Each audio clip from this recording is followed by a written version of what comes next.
I have the most awful feeling that it wasn't the answer she was looking for. No! Did I kill her? It's about McCulloch. He hasn't heard from her over the weekend. Okay, so then he really didn't know Marianne was in the basement dungeon thing. Okay. Expect me to see another one of Kylie's masterpieces. I am instead greeted with something a bit more concerning. Oh, what did I say? Takako is the girl, so yeah, it's her. Oh, wow, that's her name then. Okay.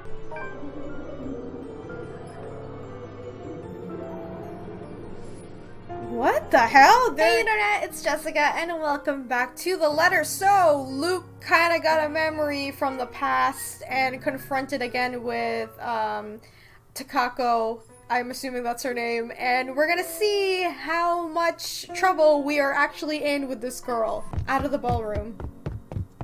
And out of the parlor. It's not only then that I bothered to look back, hoping and praying to the god I scorn that it did not pursue me. Oh, I would have run all the way out of the mansion too, if only someone didn't get in my way. What? I collided with a body much larger than mine and fall back onto the ground, head spinning as I look up at the stained glass. What? Turning my head to the side to replace with a colorful sight with a pair of shiny black shoes. Fatigue fills every inch of my being then, making me refuse to get back up. Meanwhile, a familiar head of ginger hair looks down at me in bemusement. You really must look where you're going if you insist on running about. Do tell, where is the fire? Oh, thank God you're here. I do hope you don't have a concussion. Can you count backwards from 15 to 1 for me? Oh, fuck off, you wanker. Just help me up. I do not think insulting me if you do have a concussion is a smart decision. But no, really. 15 to 1. That woman, she was here. I told you to keep an eye out for her. The other man offers an arm and pulls me up to my feet then. But before I can storm off and pull him to the ballroom, he anchors me down with one hand on my shoulder and the other touching my back of my head. No bruising or bump. That still does not mean that you don't have a concussion. If you are too lazy to count backwards, can you tell me your full name? Where are you currently? We don't have Lucille Mitchell Wright. And this is the Ermengarde bloody fucking foyer. But we don't have time for this. You must make and have the time to make sure you are not broken in the head. Is Johan's really not gonna, help? I have already sent security to scour the whole house when I saw you running out of the parlor, Dummkopf. If the woman is here, they will have her. You will only be slowing them down if you plan to interfere. When he points that out, I realize there are guards standing to filter into the house as we speak, with some already searching the nearby rooms. Armed and uniformed men go about in pairs, making it so that the house is in a flurry of activity. He lets go of me then, with the acknowledgement that I'm not going to kneel over anytime soon. I was hoping that you would be tired from dealing with the young miss on my return. Instead, you come running and hit your head. Such a troublesome boy. Shall I be carrying you to bed, too? I can manage just fine on my own. Though I don't see how I can sleep until that woman is caught. It'll be easier to keep you safe in your quarters. This is twice we've known the woman to break in. I think we can safely presume that you hold her interest. He says it in a matter-of-fact tone that brooks no argument, not like I'll argue if it means I'm kept safe. You say that, go to the bedroom, she won't be there, but it's a ghost. And even if it wasn't a ghost, let's say it's just a regular person, there's a window in the bedroom, is there not? Two of us hurry upstairs, though we remain watchful and wary of any potential threats to my person. We make it to the master bedroom without any trouble, though the two of the security are left outside the door. No problems at all. Not until we get inside. Johan's eyes scan the room widely, a look of dread on his usually stoic face. And I don't understand for a moment, looking around the bedroom, it's empty. But then I realize... Where's Hana? She came home with you from the hospital, didn't she? Oh, yeah! Okay, so this is where she had her in the chokehold in Ashton's chapter. She's supposed to be here. I sent one of the maids to accompany her here, to let her rest. I feel the color drain from my face when he raises another hand to stop from charging out there. Stay. I'm not staying in here while Hana stays out there. One of the guards will find her and bring her here. And what if they don't? What if that woman gets to her first? What if she already has her? That's not possible. You can't promise that. There's no second thought as I reach under the side of my bed and pull out one of my knives. I have no doubt that there's another man can take me on if we both are unarmed. But with this, I can even the field, or at least deter him from escalating the situation and risking hurting either of us. I'm going out there to look for Hana, and you're either with me or you aren't. Well, you know, I know this situation is bad. At least he's being a good husband, being like, I'm gonna go look for her. I'm not risking Hana, and I'm not leaving her alone. Still, like a stubborn mule, he refuses to budge from the door. There's a withered look on him that I try to match. One that somehow I am losing fast to, even with him not saying a word yet. Can you see yourself in the mirror right now? You are in no proper state to go looking for anyone. If it will make you happy, I will do the looking. But please, and don't make me repeat this, stay where it's safe, where security can find you. We already have one person to be worried about. Please don't add another one to it. Perhaps it's his tone. In spite of his general disdain for virtuality of everything that has to do with me, I'd like to think that over the years he has grown to care for Hana at least. Much as I loathe to admit this, I trust him with her safety over any servant in this house. So is Weiss. You have 2 hours, Shirokin. I don't think it'll take that long to find one missing woman in this house. 2 hours. Any more than that, and I'm going out there. Of course. Despite his words, he lingers. If I didn't know any better, I'd say he wants to make sure I get into damn bed, sleep before he turns away from me. What am I, a child watching me and threatening me like one? There's a reason why we'll never get along. What are you waiting for? And the knife? The knife stays. Very well. Only then does he seem to get the hint. With a nod he leaves, locks and closes the door behind him. For a moment I still hear his voice while he gives the guards outside firm instructions, then a hush as soon as he departs and his footsteps fade away. One that doesn't quite last. As quickly as the silence settles, lightning flashes across the sky, followed immediately by the loud boom of thunder. And that wanker strikes so dangerously close that I can feel the electricity in the air.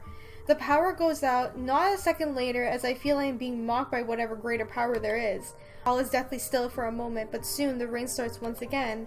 Far heavier than the light drizzle from this morning, its pitter-patter hitting hard against this place's roof. Despite the noise, I find myself drawn to my bed, exhausted, hoping for a little nap. I'm safe here, Hana will be safe too. Shokin will find her, and when I wake, she'll be here. It does not take long. Once my head hits the pillow, in a matter of minutes, darkness claims me, bringing with its laughter and whispers of a twisted love from a long time gone. Who are you? What? Stay away! Sweet dreams, my love. It'll be over soon. Okay, so this is November 1st. So this is when Ashton goes in, frees Marianne, Isabella comes in, and then that's when Johans is attached to the bed, and I think that's why Luke goes out, because he's like, Johans didn't return, so I must go out there. Yet in spite of the unfamiliar voices and unwanted touches from shadows lurking in the dark, rousing is a slow, atrocious process. Difficult, every limb heavy with lead. No matter my aversion for words they murmur in my ears, or the sight of her horrid smile from afar, my body refuses to yield. I am at their mercy. Beyond fathomable reason, my consciousness refused to pull the waking world, choosing to linger in the pits of a dream, gradually drawing me deeper into the unknown depths. Somehow, even if it might mean I may never open my eyes, I allow them. You do not belong there, my prince. Ew, I don't like that. Not that I mind getting a few extra hours, of course. The bed's more than comfortable as it is. After an exhausting day yesterday, babysitting Kylie and the stress of finding an intruder in my own home, I think I deserve a little break every once in a while, especially after going through all that in a single day. I can only be on the receiving end of so many unacceptable things within a span of a few hours, you know. As gracious as a host and a person I am, my patience has its limits too. Although there is still a problem with Hana, I haven't forgotten that, of course, but that's why I hire Shokin. He's competent enough. He won't even last a day in my service if he's any less than those half-wits who think they can deceive me with the sweet words. He's more than capable of working on his own without guidance. Let the butcher take care of the little problem with Hana, while Hana... You do not need her. I am here. We are here. What the hell? This is where your home is. Where you belong for the blood we share. Why does it keep saying that? Blood we share, come back to us. How long has it been since? Johans has never taken this long before. Surely there should have been an update by now. Alright? So why isn't he here? Please don't go. Bloody hell, the cretins I've surrounded myself with. And isn't that enough reason to force myself out of bed? As it always has been the case. What is going on? I don't like this. My eyes fly open, expecting the warm rays of sunshine filtering through the curtains, only to be greeted by a blinding flash of lightning and a loud boom of thunder that sounded nearly too close to my ears. Strong gusts of wind will occasionally burst from the open balcony door, bringing in a drizzle of cold rain into the room. I must have left it open earlier before dozing off. The carpet and floor closest to it is already drenched. Hannah is going to be so cross when she sees this. Not that it's an immediate problem. If anything, it's the power outage that we should be minding first. With the intruder still at large, staring through the darkness might be far more fatal than multiple stab wounds or gunshots to the chest. Oh, great. The power's still out. That is exactly what I need right now. Yes. It's the storm, of course. I should have moved back to the penthouse so the weather is much more comfortable setting. Alrighty, I can hear the creak and groans of this old place as the rain beats against the windows. Johans! Has someone been sent to check the circuit breaker yet? No answer. Johans? Silence. Shroken! Someone! Anyone? Still nothing to my cordial mood is quickly dissipating. Wait a second, remember when Ashton and Isabella were leaving the attic, and then Ashton looked down the hallway for guards? He said he didn't see anyone, so does that mean that no guards are looking after Luke's room? Where are those idiots when you need them? It's really a wonder why he hasn't fixed this yet. Was I really out that long? Can't be. It's only been a few hours after midnight, if the time on my wristwatch is anything to go by. Unless I've forgotten to change it again after the last overseas trip a month ago. Though the delay is understandable if he went looking for Hana as he promised. But bloody hell, my safety is also at stake here. Cursing, I stay still, letting my eyes try to adjust to the darkness while my hands fumble for my slippers. If that butler isn't going to fix this, I might as well order the security posted outside to do it. It's probably just blown a fuse. Anyone with a brain can repair one. Grabbing my jacket with the footwear finally on, I'm making for the door. Although in my haste, I pause briefly when the gleam catches my eye. On one of my drawers, underneath the clutter I have yet to organize, the muzzle of a gun peeks out. Hana has never openly commented on my possession of it, but I know she does not approve of it, knowing the bloody firearm policy in this nation. Of course, I have not found much use for it in the 7 years we've been together, otherwise she would already thrown it out years ago. Doesn't mean it wouldn't be useful right now. Within a second thought, I seize it, sending the stuff piled above it onto the floor. Whatever. I'll get it later. This blackout problem should be resolved first. Right next to my missing security detail, as it turns out. Where the fuck did everyone go? See? Where are they? There were two, weren't there? Strauchen had two blokes posted to stand guard for the night. I might be panicking for a bit earlier, but I'm quite sure I haven't gone delusional yet. What? Did they both decide to take a break? Because they think the master's already sound asleep, they won't be looking for them? Damn nitwits. I know assassinations happen every rarely these days, and even less in a peaceful city like Luxburn, but bollocks! There's been a woman going in and out of this place uninvited who may or may not want to put a knife in my back. It isn't then enough for a reason to stay on alert. I'm fairly certain Strauchen won't just enlist their help just for a power outage, only to leave me unprotected. We have a difficult friendship, so to speak, but I doubt the man is an opportunist. I'm holding the lives of his family in my hands after all. Oh. Wow, okay. That explains why they don't get along, because he's holding his family hostage. Like, if you try something, I'll kill him. Probably his husband. He knows what I'm capable of doing. He's not stupid enough to do anything that'll endanger them and save only himself. So where then? Only my footsteps echo long dark passage. I am left gripping the handle of my pistol for some sort of comfort. Without proper lighting, and with the storm still raging outside, the stories I've heard about this place seem to have some truth to it. Some. If I'm reaching and wish to entertain myself for a bit, I'll say there might also be ghosts whispering in my ears, calling. I mean, there is! Like, I guess he's so in denial about it, right? That, like, you saw a ghost in the parlor in the ballroom, right? Of course, it's just the wind and these trees rustling outside. Nothing good will come of allowing these thoughts to linger where problems are piling up in front of me one after another. Especially with what greets me once I get to the foyer. Though it's dark, the large window illuminates the area much more easily than any other rooms. And from where I stand at the top of the stairs, I can easily make out their forms, recognize them even. It's all gone crazy when I see the intruders come into my house. I'm no stranger to a cop playing dirty. The smart ones knew that neither life nor criminals are going to play fair. If one of these wogs sort in on this, I'm not surprised too. But Lily, the estate agent, she doesn't seem the sort. Not to mention Mint, Hannes trusted her. I trusted her to be professional at the very least, for fuck's sake. Well, what have we Okay, here? we're back to where we started. If I were any less sober, I'd say this is the beginning of a joke. Bloody trespassers, what's wrong with these people? Did they really think I'll be fine with them walking into my home like this? What are they even doing here? If I didn't know any better, they might also be behind Hannah's disappearance. That's right, my love. They must be a motive. Make them pay Whoa! And it better be a good one. for all the wrong made to us. Or a bullet in the head is the least of all of them will deserve. Let's see. Wow, that explains why Luke was so rash to like shoot Ashton, right? He was so immediate, let's shoot him. Cause like the girl is whispering in his head, and that goes back to what Rebecca saw, the shadow over Luke. A photographer, a real estate agent, an interior designer walk into a mansion. Thunder crackles once again, cutting me off. This time it sounds hits close enough that it nearly feels as if the windows and the ground itself are rumbling. All is deathly still for a moment. I don't let it stop me, however, as I slowly make my way towards them, taking one careful step at a time, relishing the expression of fear in their eyes. I suppose there's something ominous in the setting, with the heavy rain outside and the lack of light. I kinda like it, to be honest. Adds something to the atmosphere. I suppose I must look like a villain now. You do! But short of me getting close to them, a noise to my left distracts me, briefly halting my movements, while curiosity takes over and murmurs in my head. And it's a good thing, perhaps, that I did, because as soon as I look up, I see him. Another trespasser. Great.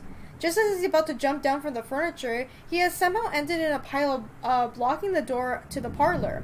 What happened there? And did he really think it's alright to do that in another person's home? Lout. Teach him, my lord. Put him in his place. My hand's already moving for the rationale that can stop me. Fingers firm on my gun when I finally release the safety from it and take aim. Not at him, but at his friends. They are his, are they not? Why else would they be here together? Doesn't matter. He won't let people he cares about be harmed.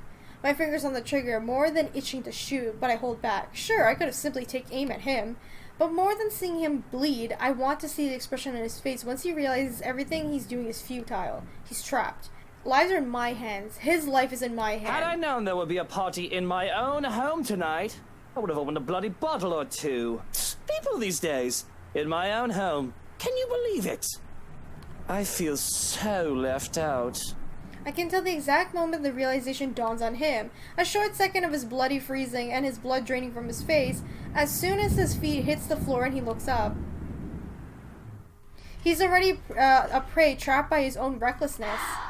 Pathetic. And really, Lily, even you. Sir, this isn't what you're thinking. Something's going on in this mansion. Well, obviously, why else would people be trespassing in my home? What's your excuse? Checking back if your clients are doing okay? Is that it? Is this what this is? We're doing good, by the way. Sir, please. Please, what? We need to get out of this place. You need to leave. Not a good enough excuse, darling. You people are the ones who need to get out of my sight. Don't worry, I might consider pressing lighter charges for the woman. Can't say the same for the rest of you. But really now, I swear the people of this city need to be taught the meaning of privacy. This is how you want to start the week. Why don't we just go with a bloody massacre if we want to surprise people in their homes, huh? It's just a passing remark, of course. I'm not stupid enough to do something that'll bring negative attention to myself. Reputation and all that, I can't just take the risk. The thought of having dead bodies here, ones that I'm not even responsible for, they're the ones who trespass. It's already quite too much. It'll literally be overkill, especially for someone like me. Okay, so at least, I know Luke is a bad person, but at least he has some rational thinking to be like, if I kill these people, it's not gonna help the situation. It's just gonna make it worse. So, at least he's not gonna like, be like, I'm gonna shoot these people. So, I'm glad that I didn't shoot him with Ashton. Nevertheless, jokes or not, Feathers wasted no time drawing his own guns and the sight wave on my own. Even if he already knows it's too late. Still, he glares at me, Still, he fights back. Now, Feathers. Manners. You're in no position to be pointing that gun at people. There's no desperation in him like I'm hoping, just annoyance flickering shortly before being hidden underneath a challenge. The likes of him are the kind of people I hate the most. Even with their failures already glaring down at him, mocking every wordless move they make, they have an impudence to stare people in the eye. Why don't you put yours down first, and then we'll talk about manners. Oh, he talks back. The gall! You know, your kind pisses me off so much. Annoying most of the time, like a damn pest you can't be rid of, but to some degree it is commendable. I'll give him that. After all, we're almost the same in that regard. Almost. I'm still the better person, of course. Okay, so Ashton was right. He was just like, me and Luke are the same person, and Luke agrees that him and Ashton are like the same thing too. Interesting. He tells me to put the gun down, but I see no reason why I should. I'm a homeowner in defense of my own home. I have the right to, I'd like to think. Questionable permit of firearms aside, it's not like I wanted this, but I'm already at high-strung and their presence does not help. Bloody peasants. I can never seem to figure out how their minds fully work. Take this one for example. Despite the pride brimming in him, how he matches my glare with one of his own, he simply lowers his pistol after a long second, not in surrender. The tense set in his shoulders tells me as much, but the closest he can go to lowering his own ego in favor of something I can't quite place. Interesting. Gotta admit, I'm almost disappointed. As you should be, my lord. I expected him to hold until one of us shoots the other. Can't say it'll be more exciting that way. A bullet inside any part of my body isn't something I like to have on a bad day like today, or any other day for that matter. But it'll surely be predictable of him. And I like predictable. They're the kind of people who are the easiest to deal with, no matter the situation. With them, there is no second guessing that what they'll do. He shoots, I shoot, one of us dies, the other walks away, nothing complicated. Nothing requiring much brain power, just muscle memory, and who's better shooter, end of story. Yet here he is, dragging a deeper breath in and setting aside the only thing protecting him. I can easily shoot him this way, be done with the whole farce of conversation. Instead, I find myself listening. A concession for a person who, in another life, would have become the person I am today, had his circumstances allowed it. Damn shame. We might have gotten along. See, they said the same thing! Listen, right. I need you to... But alas. You broke into my house, and somehow, you expect me to listen like a good little boy. Are you a bit touched in the head, Feathers? Look here, fucker. If I wanted you dead, I could have done it so many times already. In fact, I can easily shoot you down right here, right now, and you won't be able to do a damn thing, even with that gun. A meeting of the two prideful blokes will never go well, whichever lifetime it is. And I can only laugh at his audacity, his lack of shame and fear even facing the business end of my pistol. You know what I'm thinking right now? In another lifetime, we would have probably gotten along well. The best truth I can offer him, not many people, those who have slighted me in particular, live this long to see it. You should be grateful. You're already gracious enough, allowing him to stand in your presence like this. Yes, especially when he has a lot to answer, preferably right now, because as generous as I have been so far, my patience has its limits. My amusements can only last for so long. In 2 steps and standing in front of him, grabbing him by the collar and resting the cold muzzle of the eagle against his temple. Ashton! Hey, now you two, I'm sure we can all talk about this first. He'll end a pretty smear on my wall this close. Teach this loud a lesson. What is it that you people really want with me? This is the 2nd time this week, and I'm really getting weary of this little game. Did the NCA send you to apprehend me? Or has somebody paid you off to kill me? Which one is it, Feathers? Mind you, my arm's getting tired. Better answer quick if you don't want to beat the business end of this gun. And he knows it. Of course he does. Hitman or not, he has been trained, judging purely from his stance. He may not bother to be cautious as him. One glimpse at his handgun safety earlier is all it took for him to know that to see that I mean business. Similar, too similar. We're too alike in many little ways, it's funny. Down to the fact that he doesn't even flinch, no matter how heavy the threats in my words are. Even knowing how one flick of my finger on the trigger will be enough to end his sorry life, he should have caved in by now, started begging like so many others before him. Instead, he throws more vitriol, adds more kindling to the fire already burning. I'm not with NCA. I'm just here to help. There's something else in this house, and we're all in danger. You have to believe me, right? You need to let us go. You need to get out of here before it's too late. If you want to keep your sorry ass alive, You'll listen to people with more brain cells than you. Igniting it further, I can't help but return him with the equal fervor. We don't need him, my love. Why, you insolent! Both decide to move in that moment, both our bodies tensing, each of us racing to get ahead of the other. However, before we can get a head start, a voice unexpectedly rings above the chaos about to ensue. Luke, help me. Please. Okay, here we go. I've always been cautious and careful, cutting off trouble's heads before things can escalate if I'm able. That's why I dealt with the likes of Harvey, Cerez, and Johans. For all we know, for all the enemies like this of us can take, such as a thing has never happened before, because I do everything to make sure it doesn't happen. So to see Hana in danger, I don't quite know how to feel or what to do. Of all the times there to be a hostage situation, if this is even one, why now? Good fucking god, what is going on here? Help me. Please. Please make it stop. I think death would be preferable if my senses of self-preservation shot to high hell. It would have deprived me of a choice of responsibility in the matter, and I don't want to think about how fast my heart beats, so that I hardly hear anything other than my own heartbeat and her pleading. Please. They're in my head. Screaming. It hurts so much. What do I do? What can I do against something holding your life in their hands, with a woman that looks more monster than man? When her expression turns into one amusement and her horrific laughter fills the air, I'm torn apart.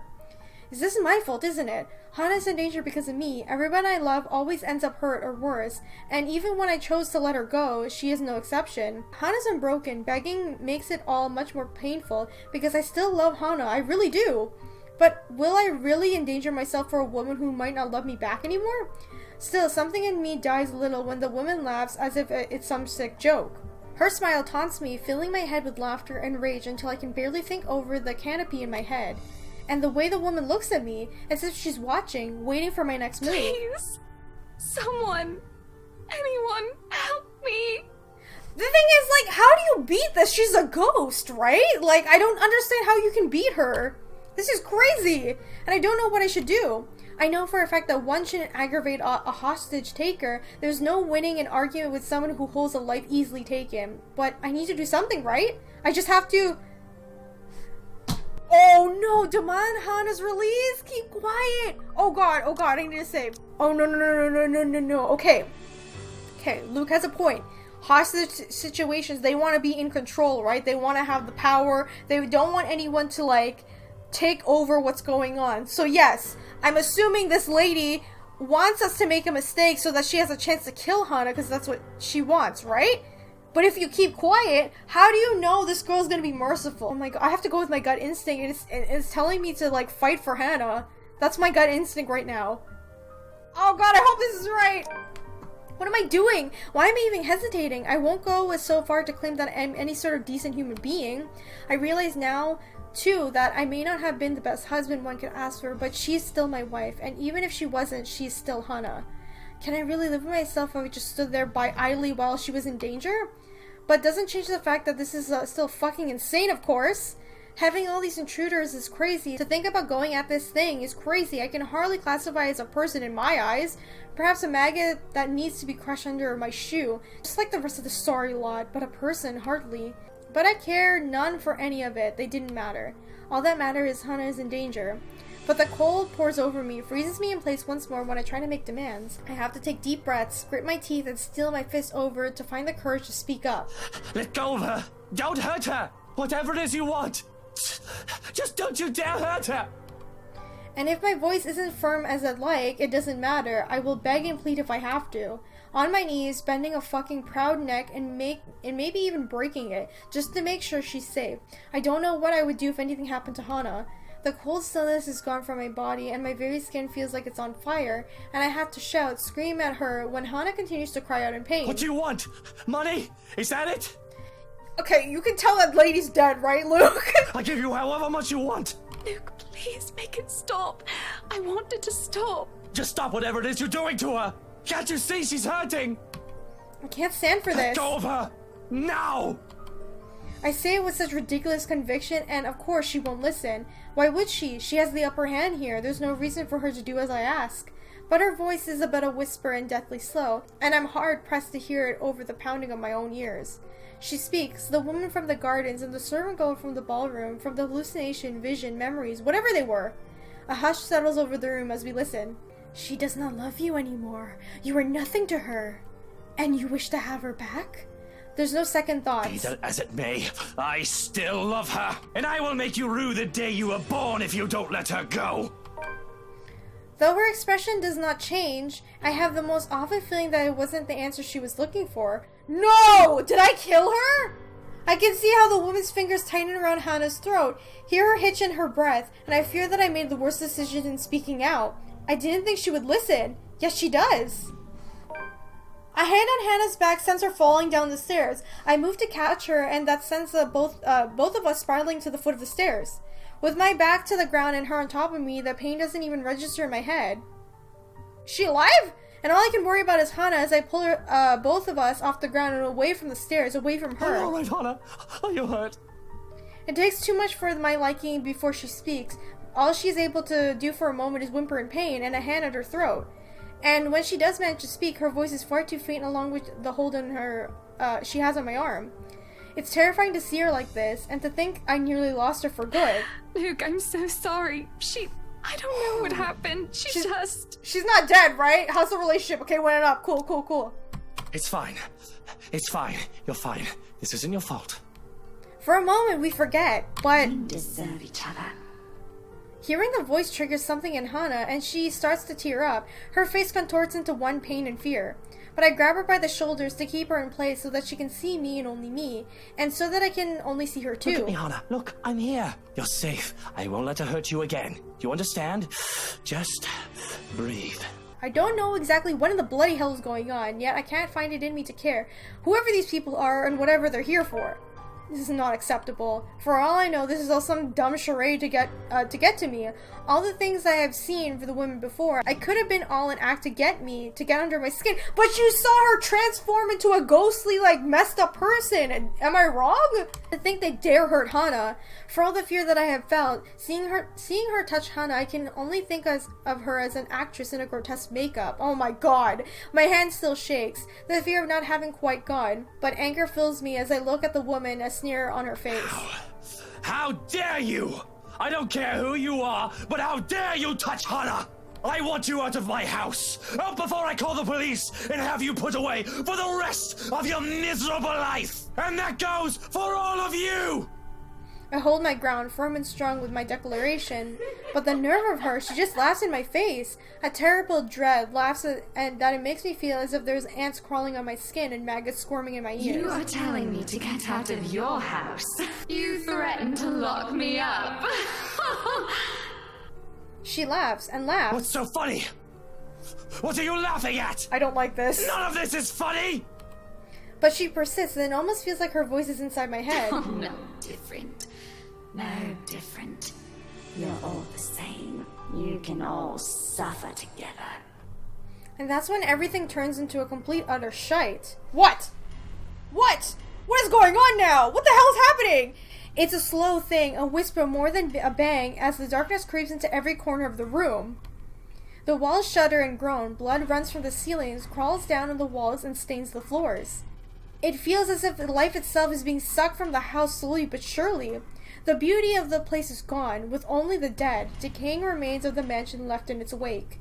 I don't have to wonder if it's just the foyer that's becoming the nightmare's place. I can already hear it. Gone in the growling thunder, and the lashing of rain and wind against the foyer, high windows. All of it has been placed by a more grating sound. A canopy of voices from nowhere and everywhere echoing through the now horrid walls. Voices that neither belong to us nor people who live here. What's going on? Help! Please! Although the house shouts an alarm and surprise rings out, the mirror of the horror creeping up to each of us. Who wouldn't be shocked? This is insane! At the sight of it, Lily trembles, hugging herself closer, while Steel and Feathers stand protectively in front of her. Brave of them, I have to admit, to put themselves in front of a line like that. Though it doesn't necessarily mean they don't feel the same fear as the rest of us. Something I don't blame them for.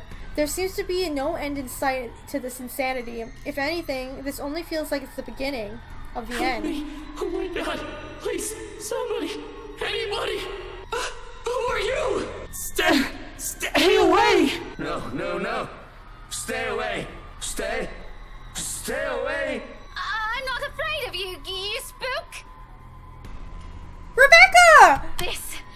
This is one Scotswoman. You aren't getting into an early grave without a fight. Wait, is this like replaying all the people she has killed? Like before they died, that's their last words? Their screams fill into the mansion. She laughs all the while, a harsh, agonizing sound that goes on for what feels like forever. Until there's nothing but silence, her horrid smile, and the pale hands reaching out to me, calling, beckoning, pleading. I'm terrified, I really am, like I should be, but I have never wanted to be truly stay afraid. I've longed to learn fear will not get me anywhere. Cowering in the corner doesn't keep me safe, and will not keep me alive, not like rage does. I've learned to use this burning hate inside me to survive. There's no difference now. Stay away from me! Why do you wish to leave? This is where you belong, my lord. Remember the blood we share. This is your home. Don't you remember? You promised to return. To stay together with me. With us. With people no different from you. What is she talking about, Luke? What does she mean? I don't know! Don't listen to her, she lies! I promised no such thing to anyone. Hannah, you're the one who bought this house. How should I know what she's babbling about? I never even wanted to be here in the first place. A terrible case of mistaken identity. That must be it. I'm quite sure of it. I don't know this woman, this monster. Why would I say that to someone like her? In my entire lifetime, we've only made and kept sincere promises to mere two people, Hannah Evans and Eleanor Chandler. No one else. The rest of the world who claims I promise anything to them can go fuck themselves. Bloody hell. I may enjoy the company of women, but I'm not an idiot to start spouting such nonsense to anyone. A line must be drawn, especially if I'm to be kept alive myself. Yet she goes on, insists, makes me appear a liar in front of these people. Of course you still deny it. Have you truly forgotten? You haven't changed, I see. Still a deceiver. She's lying! You see, my love, nothing has changed. Still no difference, you and I. Just like the rest of us. Just like every single soul in this putrid wreck. We waited for so long. Why do you keep saying we? You can hear them, yes. Their pleas, their calls, their invitation. Come, my lord. The house seeks its master.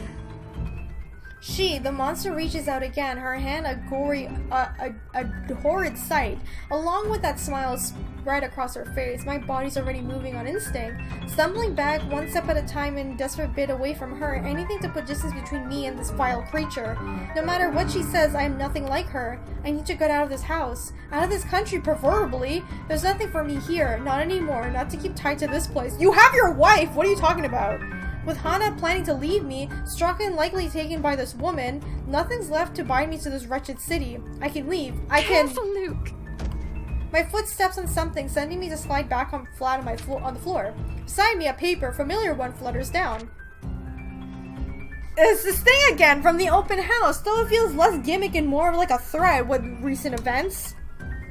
It must have fallen from one of these peasants in their commotion earlier. For a moment they appear conflicted to see it in my hands, but wisely keep their opinions to themselves.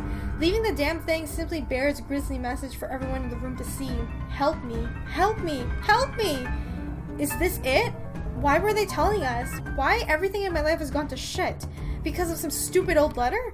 An invitation indeed. One I'm not willing to accept. Not any time. From the top of the stairs, the creature moves again, drawing my attention back to her. Her gait remains slow and awkward as she walks forward, that smile never leaving her. But I won't give her the chance. I'm not dying here. I am certainly not giving myself to a hideous creature like her either. Adrenaline kicks in, and despite panic gasps and worried glances from the other people here, I pay no mind to them as I reach for the main door. What are you doing? And without warning, it slams open, revealing not the mansion grounds like I'm expecting. Before my mind can even comprehend what's going on, black tendrils have already coiled tightly around my limbs, dragging every person in the foyer into the room. None of us even get to scream when darkness completely envelops us upon the doors closing. understand where your place is now, my love. You belong here. Is it so difficult to grasp? We've been waiting. Okay, I'm gonna end this episode right here. I am so sorry, but Jesus, that took like a really quick turn. I don't know what's going on. But yeah, all the people that they've been hearing in the house is the people that she has killed. I still don't understand what she means, we share the same blood. What the fuck does that mean? I don't get it. But damn it, I don't like hearing Rebecca at the end there. That made me really upset, because she was supposed to be alive. But at least I saved Hana. I think she's still okay, right? I didn't kill her. So at least there's that. Anyway, if you guys enjoyed this video, remember to leave a like. Let me know in the comments what you think. What do you think is happening? And what do you think we share the same blood means? Because that's a little bit troubling. And it makes me like think it's more of like witchy stuff. And I don't know. I don't know what to think. Remember to subscribe and hit the bell button so you know when I upload the next episode of The Letter. Thank you guys so much for watching. And I'll see you all in the next one. Bye. Kingdom Hearts 3 is leaked already. Oh, really? Oof. So, this is like this. This story just like took a weird turn. Pillow fight, fuck it. Why not? I grab the pillow behind me. Then think fast. The pillow bounces off his face and I laugh. And